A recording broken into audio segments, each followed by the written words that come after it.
Alright folks, what we're gonna do now is I'm gonna do your energy analysis. I'm gonna go around your house and check some things, but I'm gonna show you exactly what I'm gonna be checking for. If you don't learn anything from today, at least learn this. Energy equals money and it's your money, okay? What I'm gonna check is I'm gonna check the integrity of your insulation. I'm gonna check what type of insulation you have and how much you have of that. I'm gonna check the R factor in insulation. Now, it used to be suggested R30, which is about 14 inches. Now it's required to be R38. So you cannot build a house anymore anywhere in the United States unless it's R38. Down here, see the red states? That was suggested R30. Now everywhere is R38, January 1st, 2012. Same time they passed the law about the light bulbs. You can't buy incandescent light bulbs anymore. They have to be energy saving bulbs. Okay. I'm also going to be checking your air duct insulation to make sure that silver stuff that's around your air ducts is sealed up. I'll be checking your attic ventilation. You have your gable vents, you have ridgeline vents, you have soffit vents. I'm going to be checking those to make sure that those are okay. I'll be checking the soffit vents, like I said. Checking your windows and doors. We've already talked about it. You said you didn't replace them. Well, let's take a look at a few and see if it's leaking at all. These are the gaskets I was talking about that should be behind those plates. Okay, well, I didn't see anything on there. Most people don't have them, so like I said, I'll check that. I'll be checking your thermostat. Most people have programmable thermostats now, but they don't actually set them. Kind of like the old VCRs, you know, they used to flash at 12 o'clock all the time. I'll be checking the temperature of your refrigerator and your freezer. Okay, I'll be checking your light bulbs also. Let's go ahead and do that. Okay, the first thing I'm going to do is I'm going to check your thermostat. Now your average bill was $250, correct? Yeah. That's what we came up with. Now your thermostat, I notice you do have a programmable thermostat here, but do you set it? We just twist it to where we need to be. Okay. Well, most people don't set it because they don't know how to set it. I suggest that you do that because every time you leave your house, if it's summertime, you're supposed to set it 6 degrees higher than what you're currently set it up. When in the wintertime, you're supposed to set it 6 degrees lower. You don't want to turn it completely off because it'll use too much power to actually get the house back to that temperature. So in your case, I think you set it at 78, correct? Yeah. Okay, because we're not going to use the figures that you did over here. Yeah. Everybody says 78, 68. So I think you said in the summertime you said at 78, correct? Okay. In the wintertime you said at 68. So that means when you leave in the wintertime you should put it down to 62. And in the summertime you should put it up to 84, 6 degrees either way. Because if you turn it completely off, in the summertime the house would be 100 degrees inside. It would take too much power to take it from 100 back to 78. Understand what I'm saying? So 6 degrees either way. So since you don't have it programmed, you do have one, but since you don't have it programmed, I'm gonna have to fail you on that. Okay. Now your outlet covers right here. Remember we talked about that? Now, right when you're at that thermostat to do the test on the air conditioner, you want to set it down to 65 degrees. The only way you can do the test, the ventilations with your thermal heat gun, is the air conditioner has to be set at 65. And it should be blowing out between 53 and 55. It is if the air conditioner is working properly. Okay?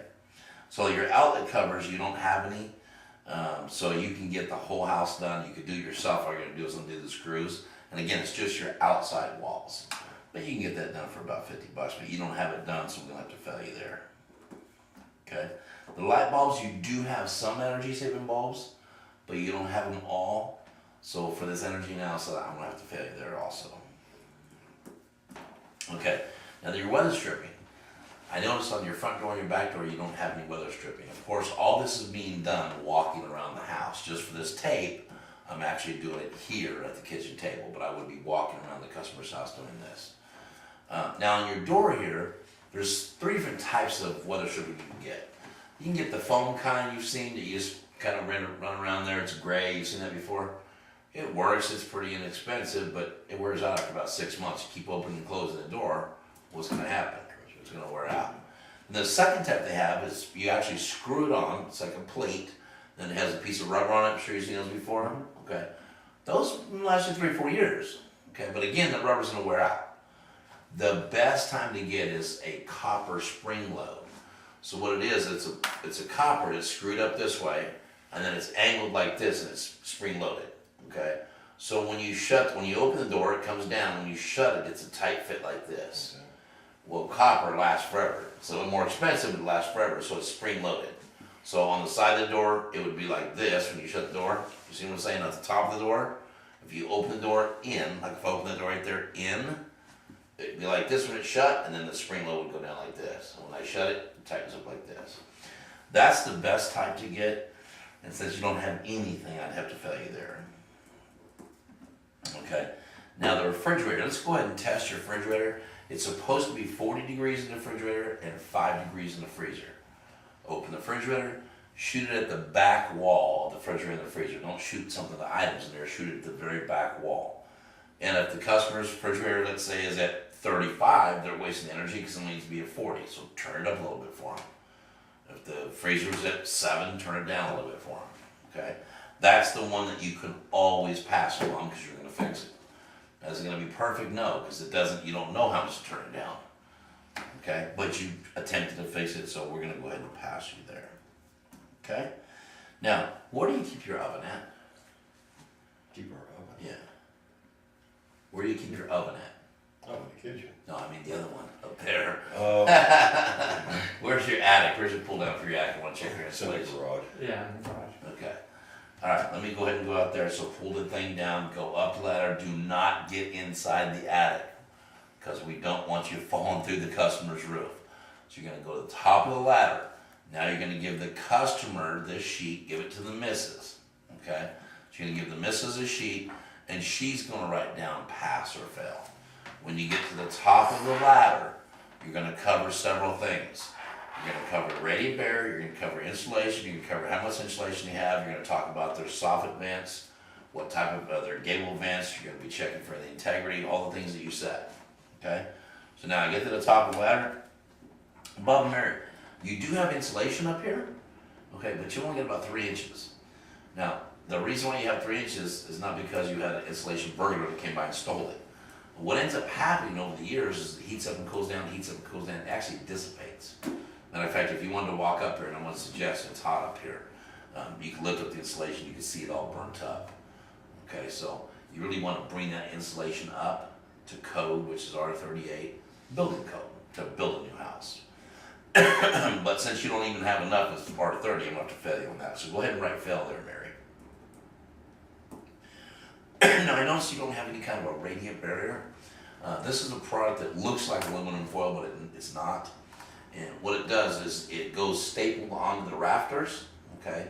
And it keeps out 97% of the radiant heat from ever entering the attic, okay? It was actually developed by NASA, and I've got a piece of it I'll show you. But what happens is the heat comes through the roof, and the barrier stops it, and then it goes out either your ridgeline vents or your soffit vents. So it's 97% reflectivity, so that insulation, when you put it in there, it doesn't burn up again, it virtually lasts you forever. Okay, so since you don't have that, I'm gonna have to fail you on that also. Okay, now the attic ventilation, you do have 2 gable vents on both ends of your house, and it looks like you've got a ridgeline vent too. But here's the only problem with that: if you don't have crosswind, if you don't have some kind of air, it's gonna let some of that heat escape. Okay, but how much is it gonna let escape without some kind of a wind? Okay, so what we suggest is we put in a solar photovoltaic attic fan. Excuse me. The reason why we suggest you do a solar photovoltaic attic fan is because the photovoltaic part of it is actually going to create electricity to make that fan work to suck the air out of there. Now they do sell attic fans that plug into the wall, but now you're using electricity to save electricity. We're trying to keep that attic cooler so your air conditioner doesn't have to run as much. Okay, so we suggest a solar attic fan because you have no electricity hooked up to it. Okay, you do not have one of those, so we'll have to fail you on that also. Now let's go up to the garage. That's where your water heater's at. Okay, now Bob and Mary, this water heater is one of the few appliances in your house that hasn't changed since the 1950s.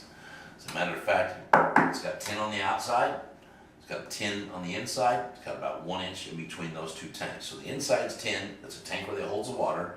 The outside of this tank that you see is tin. In between that, it's only about 1 inch worth of insulation. Now the reason why you only need about 1 inch worth of insulation, if you look over here at the sticker, see this silver sticker right here, it says UL. UL stands for Underwriters Laboratory. anything plugged into the wall, appliances, has to be rated by the Underwriters Laboratory. Well, they rate to see what wattage this product's using. If you look right here, you see this element you have right here, this gray box? You have another one down here on the water here, this gray box. Those are two wands that are inside your air conditioner. That's what's actually heating, excuse me, you're not your air conditioner, your water heater. That's what's actually heating your water. Kind of like those things for barbecue briquettes. Looks like a round bar that's burning. You put it into barbecue briquettes and it heats it up. That's what those things look like. They're elements. So those are running 4,500 watts a piece. So what it's ended up happening is every time this water goes below 120, because that's where it's supposed to be set at 120 degrees. And by the way, most people can't touch water at 120 degrees. You mix it with cold too. So every time it goes below 120, what happens? 9,000 watts comes on and goes zzz, zzz. Okay, it heats the water back up to that 120 degrees. Okay? So, like I said, I'm sure you remember the old VCRs were this big. They're $800. Now you can buy a DVD player for $40. Okay, microwaves have changed, stoves have changed, ovens have changed, refrigerators changed. The water heater is the only thing that hasn't changed since the 1950s. They're not energy efficient. Okay, this other sticker you see on here that says Energy Guide, let me just make you aware of, that doesn't mean it's an energy saver. It just means it's an energy guide. And what happened was the government told all these people that had appliances, they had to be sent to figure out about how much that appliance was going to cost you on an annual basis. Well, if you notice here, yours says $476. I got a little problem with that. Here's my problem. I want you to read on there anywhere. Does it say how many people live in the house? Does it say anywhere in there how many showers a day you're taking?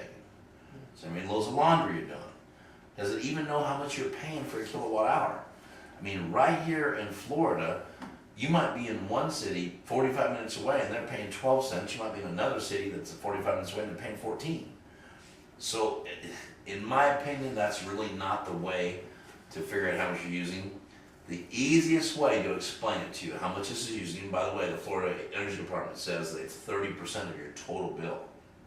And here's how I can explain it to you.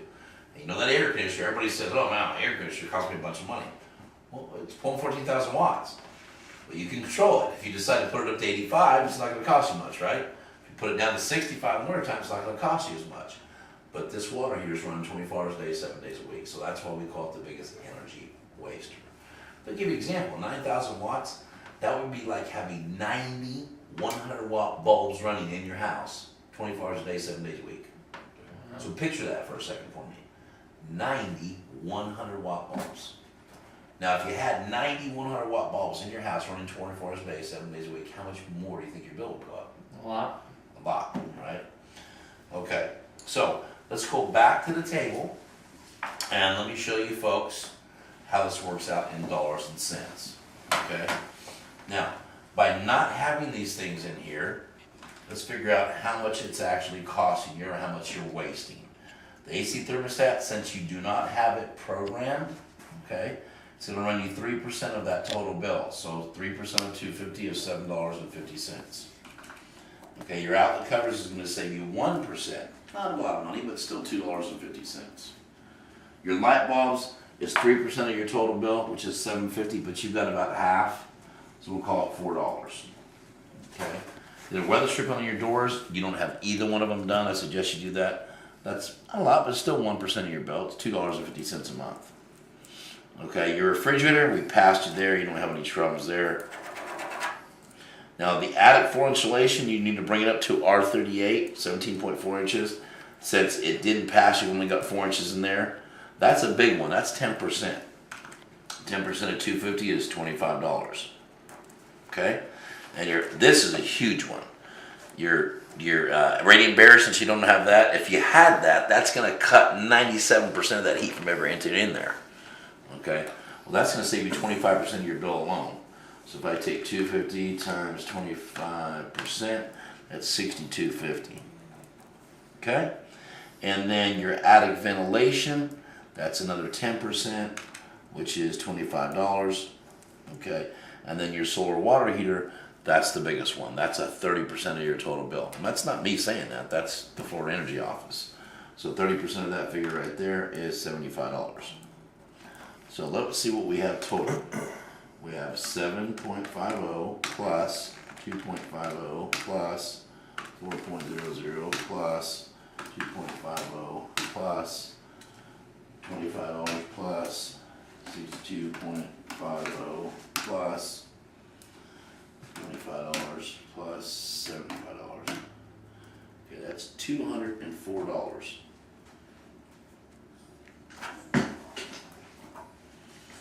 Okay, now let's take a look at the waste.